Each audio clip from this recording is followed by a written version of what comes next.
AP శాసన మండలిలో అధికార ప్రతిపక్షాల మధ్య మాటల యుద్ధం జరిగింది. ఉచిత ఇసుక విధానంపై వైసీపీ ప్రశ్నలు సంధించింది. ఉచిత ఇసుక విధానంలో నిబంధనలు పాటించలేదని వైసీపీ నేత బొత్స వ్యాఖ్యానించారు.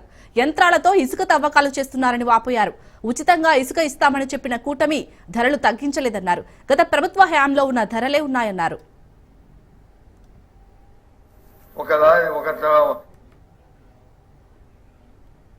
అయితే వైసీపీ సభ్యుల ప్రశ్నలకు ధీటుగా మంత్రి కొల్లు రవీంద్ర సమాధానమిచ్చారు. ఉచిత ఇసుక విధానంపై వైసీపీ మాట్లాడటం హాస్యాస్పదమన్నారు కొల్లు. గతంలో పెద్ద ఎత్తున ఇసుక దోపిడీ జరిగిందన్నారు.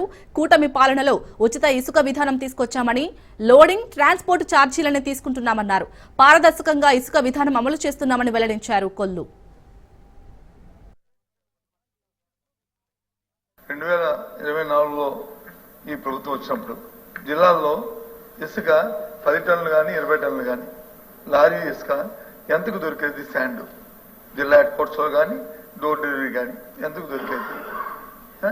ఈరోజు ఎంతకు దొరుకుతుంది అంటే ఉచిత ఇసుక అన్నప్పుడు 375 రూపాయలు ఒక టన్నుకి ఉచితంగా వాళ్ళకి అదనంగా సేవ్ అవుతుంది. ప్లస్ మీరు ఇప్పుడు చెప్పిన హ్యాండ్లింగ్ ఛార్జీల్లో 25 రూపాయలు సేవ్ అంటే 400 రూపాయలు తగ్గాలి. ఒక లారీకి 10 టన్నుల లారీకి ఒక టన్నుకు 400 లెక్కన తగ్గితే 4,000 రూపాయలు. 10 టన్నుల లారీ అయితే 4,000 రూపాయలు తగ్గాలి. దయచేసి అది తగ్గిందా లేదో ఒకసారి వెరిఫై చేయమని మంత్రి గారు మీ ద్వారా రిక్వెస్ట్ చేస్తాను. నేను దాన్ని కాంట్రవర్సీ పోలేదు, దాని గురించి కాదు. ఒకసారి వెరిఫై చేస్తే మీకు కూడా దానివల్ల ఎంతవరకు అయింది లేదు, ఏ విధంగా ముందుకు పోవాలనే ఆలోచన కూడా వస్తుంది. నాకు తెలిసి మా జిల్లాలో మాత్రం, మా జిల్లా కానీ విశాఖపట్నంలో కానీ, విశాఖపట్నం టౌన్లో కానీ, విశాఖపట్నం జిల్లాలో కానీ, విజయనగరంలో కానీ, శ్రీకాకుళంలో కానీ ఇంతకుముందు ఇచ్చిన 400 రూపాయలు తగ్గించి ఆ క్వాంటిటీకి ట్రాక్టర్ కానీ లారీ కానీ, ట్రాక్టర్ అయితే మూడు యూనిట్లు వస్తుంది అంటే సుమారు 1,200 రూపాయలు తగ్గాల. అదే లారీకి అయితే 4,000 రూపాయలు తగ్గాల. ఆ సందర్భం లేదని నాకున్న ఇన్ఫర్మేషన్ దయచేసి తమరు పరిశీలించవలసిగా కోరుతున్నాను. గత ప్రభుత్వం 375 రూపాయలు కదా అధ్యక్ష, వాళ్ళు ట్రాన్స్పోర్ట్ కానీ ఇవన్నీ కూడా మళ్ళీ ఎక్స్ట్రా, అవన్నీ కూడా ఎక్స్ట్రా ఇస్తున్నారు.